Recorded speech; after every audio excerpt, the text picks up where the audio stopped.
Olá pessoal, tudo bem? Estou voltando aqui mais uma vez aqui para fazer um vídeo para que as pessoas entendam direito. Essa é a frase que eu sempre uso, porque agora recentemente o nosso ilustre presidente da República usou uma frase assim muito preocupante e que traduz muito qual é o propósito da esquerda aqui dentro do Brasil, né? Ele falou, e não foi de uma forma infeliz, esse é um pensamento de esquerda mesmo, que os traficantes eles são vítimas dos usuários de droga. Para quem entende um pouquinho, tem um mínimo de conhecimento sobre o tema e que já teve pessoas na sua família, né, e que conhece um pouquinho da rotina ou do ordenamento jurídico como um todo, sabe, né, o tão grave é esse tipo de frase. Então, para que vocês entendam direito, eu fiz um retrospecto aqui, como funciona a evolução do direito penal com relação a tratar sobre o usuário e sobre as penas e sobre as sanções. Então vamos lá, para que vocês entendam direito, o nosso Código Penal, que é de 1940, que ele foi instituído por meio do Decreto-Lei 2848, ele trazia a figura que tratava sobre drogas em seu artigo 281. O seu artigo 281, ele fazia uma mistura, né, sobre o tipo penal e não, na verdade ele não separava o usuário do traficante.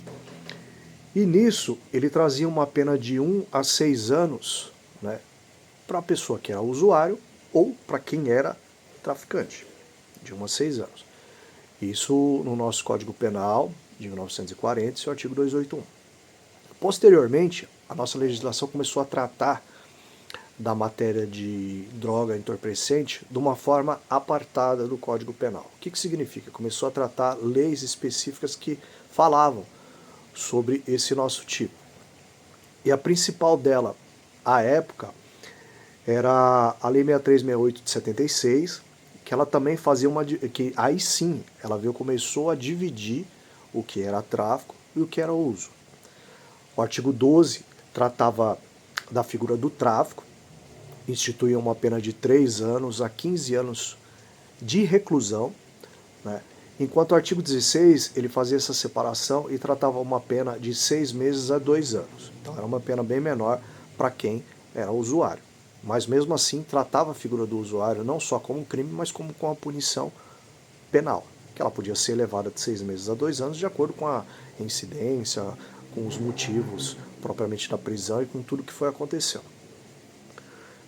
Posteriormente à Lei 6368 de 76, que foi revogada, tivemos a vigência da Lei 11.343 de 2006. O detalhe é que essa lei ela já foi instituída na primeira fase do governo Lula. E lá ela trazia a figura do usuário no seu artigo 28 e tirou a questão de pena. Ela previa advertência, prestação de serviço para o usuário e medidas educativas, cursos para a questão dos usuários. E no artigo 33, ela trazia as questões de tráfico lá, né, aplicando as penas e suas combinações como era antigamente, né, com tipos penais significativos. Engraçado que isso virou uma discussão muito grande, né, dentro dos tribunais, se era o usuário ele passou a ser era um tipo não criminal ou uma despenalizante apenas, né? O tipo não criminal é que o usuário usaria e não era crime, podia usar a qualquer lugar e não era considerado crime. Despenalizante continuaria sendo um crime, porém, contudo, não tinha pena, né? O que na prática acaba levando ao mesmo lugar, sem punição, né? Mas só para a gente entender direito, o STF, em julho de 2024, voltou algumas condições lá para saber em termos de quantidade, o que era uso, o que era tráfico. E ele entendeu que 40 gramas era considerado para uso. E 40 gramas é entorpecente pra caramba. E engraçado que, assim, dos ministros que entendeu que, né, que não era crime a quantidade de 40 gramas, tivemos aí Edson Fachin, nomeado pela Dilma, Luiz Barroso, nomeado pela Dilma, Rosa Weber, nomeado pela Dilma, o Fux, nomeado pela Dilma, Carmen Lúcia, nomeado pelo Lula, e Toffoli, nomeado pelo Lula. Estou falando de 6 ministros de esquerda. Esses 6 ministros já eram suficientes para poder emplacar, né, o entendimento deles, como assim ganharam. Os outros 2, que não eram nomeados por governo do Lula ou da Dilma, era o Gilmar Mendes, que foi pelo Fernando Henrique, mas não dá nem para falar, né, muito dele, e o Alexandre de Moraes, que foi do Temer, que também não tem muito o que dizer.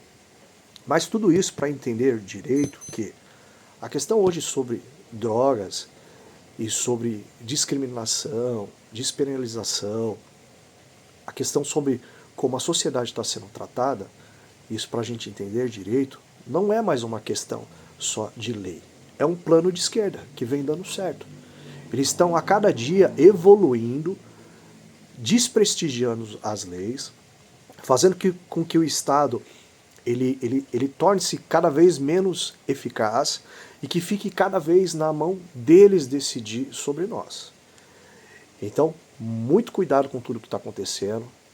Esse fato que aconteceu agora recentemente no Rio de Janeiro, sobre a polícia lá que matou traficante, um monte de pessoas que não entendem nada de segurança pública estão falando, estão opinando e não estão entendendo que hoje nós temos um sistema de governo totalmente esquerdista e quer impor um comunismo no Brasil. Verdadeira anarquia. Então é muito importante que vocês entendam direito, porque tudo isso que está acontecendo vai refletir na sua casa. Né? Hoje nós não temos mais legislação eficiente e capaz de combater o crime, o narcocrime. Hoje nós estamos vivendo situações de exceção, por exemplo, como acontece dentro do Rio de Janeiro, que se tornou ali sim um comunismo. O Rio de Janeiro hoje vive uma situação de comunismo, só que é um comunismo ilegal. Só que esse mesmo comunismo que está lá dentro do Rio de Janeiro, que está cerceando o direito das pessoas de defesa, de escolha e de benesses, ele está sendo implantado dentro do país, por meio de uma política pública que já dominou o STF. Hoje a grande maioria dos ministros do STF são tudo de esquerda, que vem dominando os nossos parlamentos, que vem colaborando com o tráfico e que vem fazendo parceria com criminosos. Então, para que você entenda direito, tome muito cuidado. Forte abraço a todos.